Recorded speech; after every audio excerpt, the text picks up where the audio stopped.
Good morning students. प्रज्ञा विद्यालय की तरफ से ऑनलाइन क्लासेस में आपका स्वागत है। आज हम 8th क्लास में सामाजिक विज्ञान में सामाजिक एवं राजनीतिक जीवन, इसमें लेसन 4 है कानूनों की समझ, उसको करेंगे। लेक्चर नंबर है वो हमारा रहेगा 29। पिछले लेक्चर में भी हमने इसी लेसन को डिस्कस किया था, कानूनों की समझ, कि कानून है वो कैसे बनते हैं, नए कानून कैसे बनते हैं, कैसे कानून लागू होते हैं, ये सब। देखिए, भारतीय राष्ट्रवादी अंग्रेजों द्वारा सत्ता के इस मनमाने इस्तेमाल का विरोध और उसकी आलोचना करते थे। कि भारतीय राष्ट्रवादी कानूनों को क्यों लागू करना चाहते थे, संविधान में कानूनों का प्रावधान क्यों किया था, कि ताकि जो लोग सत्ता में हैं वो कानूनों का मनमाने ढंग से इस्तेमाल ना कर सकें, यानी कि उनकी निरंकुश शक्तियों का विरोध करने के लिए भी जो कानून है उसकी आवश्यकता है। तो मनमाने इस्तेमाल का विरोध करते थे और उसकी आलोचना करते थे। अपनी बातों को मनवाने के लिए उन्होंने संघर्ष शुरू कर दिया। कि जो भारतीय राष्ट्रवादी थे उन्होंने अपनी बातों को मनवाने के लिए और उनके मनमाने ढंग को खत्म करने के लिए संघर्ष शुरू कर दिया। यह समानता का संघर्ष था। कौन सा संघर्ष था? समानता को प्राप्त करने का संघर्ष था। उनके लिए कानून का मतलब ऐसे नियम नहीं थे जिनका पालन करना उनकी मजबूरी हो, यानी कि उनके लिए था कि कानून का मतलब वो नियम नहीं होते जिनका पालन हम मजबूरी से करें, बल्कि कानून वो नियम होते हैं जिनका हम एक आदरतापूर्वक है उनको अपनाएं। वे कानून को उससे अलग ऐसी व्यवस्था के रूप में देखना चाहते थे जो न्याय के विचार पर आधारित हों। कि कानून में ऐसे नियम हों कि सबको समानता का अधिकार मिले, सबके साथ न्याय हो। ऐसा नहीं हो कि कानून का कोई नियम किसी के साथ अन्याय करता हो या किसी के अधिकार है उसका शोषण करता हो, अधिकार से उसको वंचित करता हो। 19वीं सदी के आखिर तक भारत में कानूनी पेशा भी उभरने लगा था और कानूनी पेशे में लगे भारतीयों ने मांग की कि औपनिवेशिक अदालतों में उन्हें सम्मान की नज़र से देखा जाए। कि कानूनी पेशों में भारतीयों ने क्या मांग की कि जो औपनिवेशिक अदालतें हैं, औपनिवेशिक अदालतें यानी कि जो उपनिवेश हैं, जैसे कि ब्रिटिश सरकार है उसने भारत को उपनिवेश बना रखा था, तो यानी कि औपनिवेशिक जो अदालतें हैं उन्हें भी सम्मान, उनमें भी उन्हें सम्मान की दृष्टि से देखा जाए। ऐसे भारतीय कानून विशेषज्ञ अपने देश के लोगों के अधिकारों की हिफाजत के लिए कानून का इस्तेमाल करने लगे। हिफाजत क्या होता है? रक्षा। तो ऐसे भारतीय जो कानून विशेषज्ञ हैं अपने देश के लोगों के अधिकारों की रक्षा के लिए कानून का इस्तेमाल करने लगे। इनके अधिकारों की रक्षा के लिए जो कानून है उसका, कानून के जो नियम हैं उसका इस्तेमाल किया जाने लगा। भारतीय न्यायाधीश भी फैसले लेने में पहले से ज्यादा भूमिका निभाने लगे थे। कि जो भारत के न्यायाधीश थे, जो जज थे, वो भी फैसले लेने में पहले से ज्यादा भूमिका निभाने लगे। यानी कि अदालतों में उनको भी जो स्थान है, भारतीय जो न्यायाधीशों को भी स्थान दिया गया। क्योंकि इससे पहले तो जो ब्रिटिश न्यायाधीश हैं वही न्याय करते थे, लेकिन राष्ट्रवादियों के मांग के बाद जो भारतीय लोग थे उनको भी जो अदालतें हैं उनमें स्थान दिया जाने लगा। इस प्रकार औपनिवेशिक शासन के दौरान कानून के शासन के विकास क्रम में यहाँ के लोग भी कई तरह से अपना योगदान दे रहे थे। संविधान को स्वीकृति मिलने के बाद यह दस्तावेज एक ऐसी आधारशिला बन गया जिसके आधार पर हमारे प्रतिनिधि कानून बनाने लगे। यानी कि जब से संविधान को स्वीकृति मिली, तो संविधान को स्वीकृति मिलने के बाद जो संविधान है वो एक ऐसा आधारशील दस्तावेज बन गया जिसके आधार पर हमारे जो प्रतिनिधि हैं वो कानून बनाने लगे। कि संविधान बनने के बाद है जो कानून बनाने हैं वो शुरू हो गए थे, कानून बनाने लगे थे। क्योंकि संविधान एक ऐसा दस्तावेज था जिसमें नियम और जो कानून है उनका उल्लेख किया गया था और जिनका पालन करना सभी के लिए आवश्यक था। हर साल हमारे प्रतिनिधि कुछ नए कानून बनाते और पुराने कानूनों में संशोधन करते। कि संविधान में हर साल कुछ ना कुछ नए कानून बनाए जाते और जो पुराने कानून हैं उनमें संशोधन है किया जाता था। –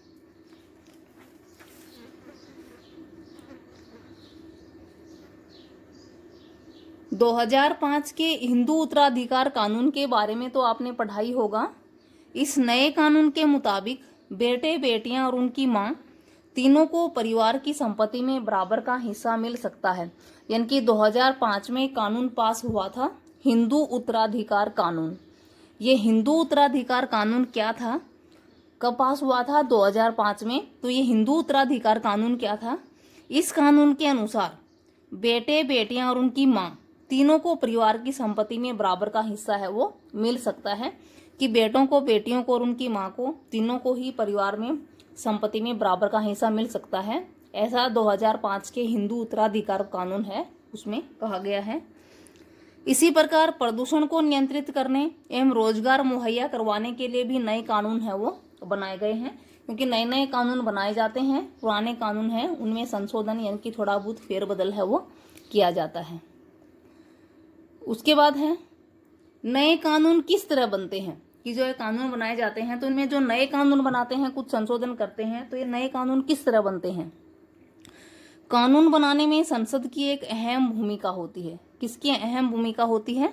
संसद की। यह प्रक्रिया कई तरह से आगे बढ़ती है। आमतौर पर सबसे पहले समाज के विभिन्न समूह ही किसी खास कानून के लिए आवाज उठाते हैं।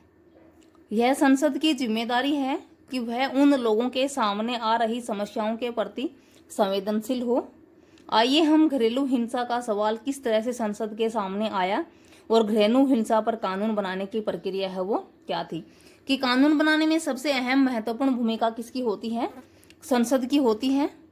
और यह प्रक्रिया कई तरह से आगे बढ़ती है। आमतौर पर तो समाज में कई बार कई तरह की जो समस्याएं होती हैं तो उनके लिए आवाज कौन उठाता है? जनता ही आवाज उठाती है, लोग ही आवाज उठाते हैं।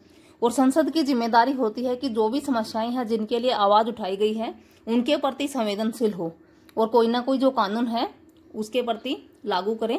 तो इसी तरह का एक कानून है घरेलू हिंसा कानून। तो आज हम ये देखेंगे कि जो घरेलू हिंसा कानून है वो संसद के सामने किस प्रकार आया और घरेलू हिंसा कानून बनाने की जो प्रक्रिया थी वो क्या थी। देखिए, घरेलू हिंसा कानून, कि जब परिवार का कोई पुरुष सदस्य घर की किसी औरत के साथ मारपीट करता है या उसे चोट पहुंचाता है तो उसे घरेलू हिंसा कहा जाता है। यहाँ पे क्वेश्चन क्या रहेगा? घरेलू हिंसा किसे कहा जाता है? किसे कहा जाता है?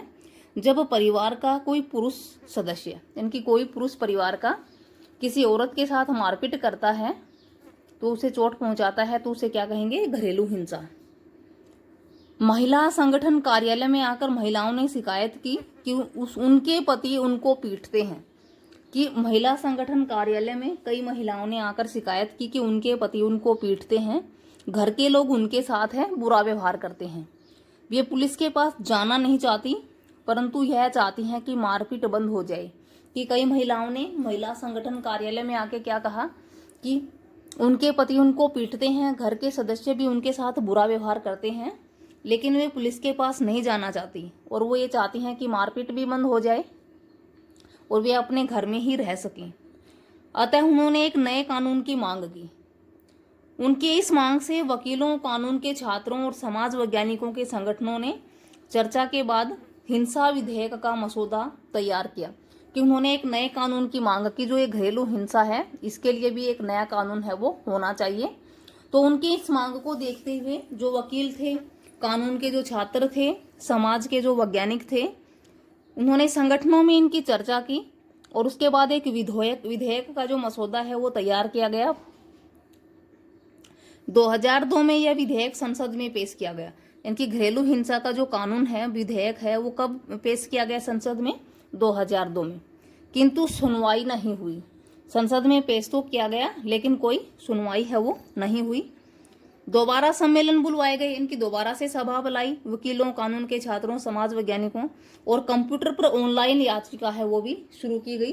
फिर कंप्यूटर पर ऑनलाइन याचिका शुरू की गई कि कौन कौन समर्थन देता है घरेलू हिंसा कानून को लागू करने में, और दोबारा से सभा है वो भी बुलाई गई।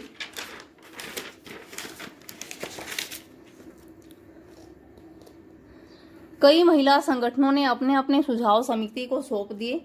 कंप्यूटर पर ऑनलाइन याचिका के बाद कई महिलाओं के जो संगठन थे अपने अपने सुझाव है वो समिति को सौंप दिए और उनके समर्थन में आए।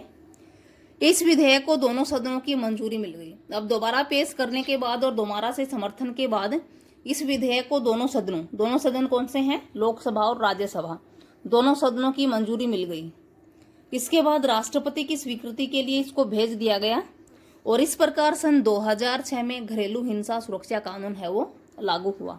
कि महिलाओं ने ही आवाज उठाई थी कि उनके जो घर के जो सदस्य हैं वो उनके साथ बुरा व्यवहार करते हैं, उनके पति उनको पीटते हैं, तो उनके लिए कोई ना कोई कानून होना चाहिए। जब इसके लिए आवाज उठाई गई तो वकीलों, कानून के छात्रों, वैज्ञानिकों आदि के लिए चर्चा का विषय बन गया। उन्होंने एक विधेयक तैयार किया, संसद में भेजा, लेकिन उसमें उनकी सुनवाई नहीं हुई। और जब दोबारा से संसद में भेजा गया तो उसको मंजूरी मिल गई और 2006 में कौन सा कानून बना? घरेलू हिंसा सुरक्षा कानून। कि अगर घरेलू हिंसा होती है तो उसकी सुरक्षा के लिए जो कानून है वो सन 2006 में लागू कर दिया गया। Thank you students. आज हमने क्या अध्ययन किया कि नए कानून है वो कैसे बनते हैं, इसी के साथ साथ घरेलू हिंसा कानून है वो क्या है, हिंदू उत्तराधिकार कानून है वो क्या है। होमवर्क है वो क्या रहेगा आपके लिए, जो आपको फेयर नोटबुक में राइट एंड लर्न करना है। इसमें 2 शब्द संकलन आए हैं, आलोचना और विकास क्रम। देखिए,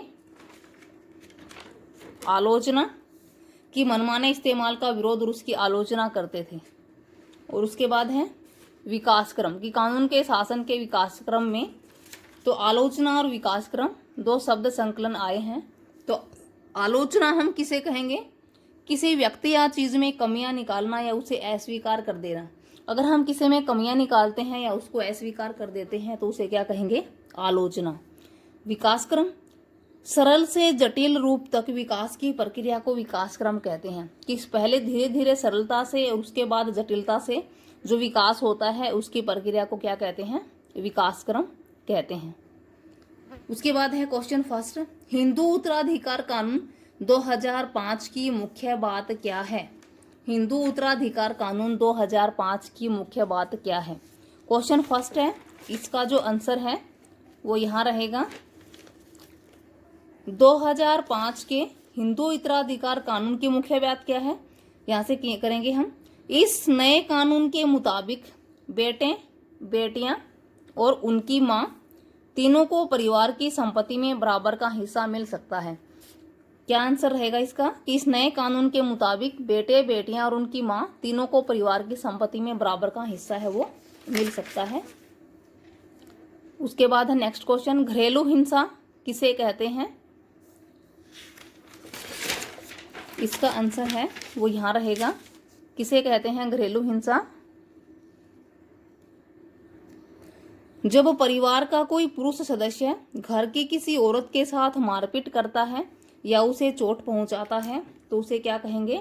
घरेलू हिंसा है वो कहेंगे। जो अंडरलाइन है या आपको क्वेश्चन नंबर 2 में करना है कि जब परिवार का कोई पुरुष सदस्य घर की किसी औरत के साथ मारपीट करता है या चोट पहुंचाता है तो उसे घरेलू हिंसा है वो कहा जाता है। उसके बाद है नेक्स्ट क्वेश्चन,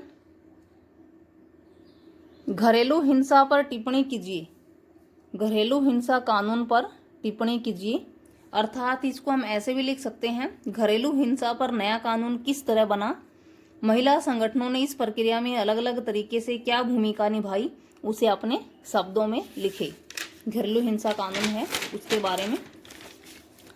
अब देखिए, इसका जो आंसर है वो क्या रहेगा, यहाँ से करेंगे हम, यहाँ से स्टार्ट करेंगे। महिला संगठन कार्यालय में आकर महिलाओं ने क्या की? शिकायत की कि उनके पति उनको पीटते हैं, घर के लोग बुरा व्यवहार करते हैं।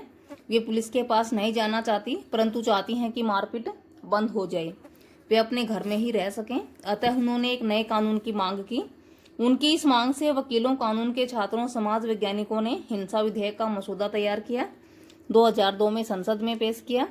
दोबारा सम्मेलन बुनवाए, सुनवाई ना होने पर कंप्यूटर पर ऑनलाइन याचिका है वो शुरू हो गई, ये सारा। और उसके बाद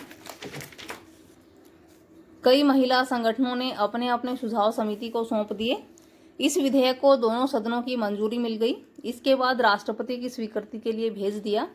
इस प्रकार सन 2006 में घरेलू हिंसा सुरक्षा कानून है वो लागू हुआ। क्वेश्चन नंबर 3 है, उसका क्वेश्चन है आपका यहाँ तक रहेगा। और कहाँ से स्टार्ट करेंगे इसको हम? यहाँ से स्टार्ट करेंगे, महिला संगठन कार्यालय में यहाँ से स्टार्ट करेंगे और यहाँ तक जो आपका क्वेश्चन है वो रहेगा। लॉन्ग क्वेश्चन है। Thank you students. होमवर्क में आप क्या करोगे? 2 शब्द संकलन है और ये 3 है क्वेश्चन है। ये आप अपनी फेयर नोटबुक में राइट एंड लर्न करोगे। Thank you students.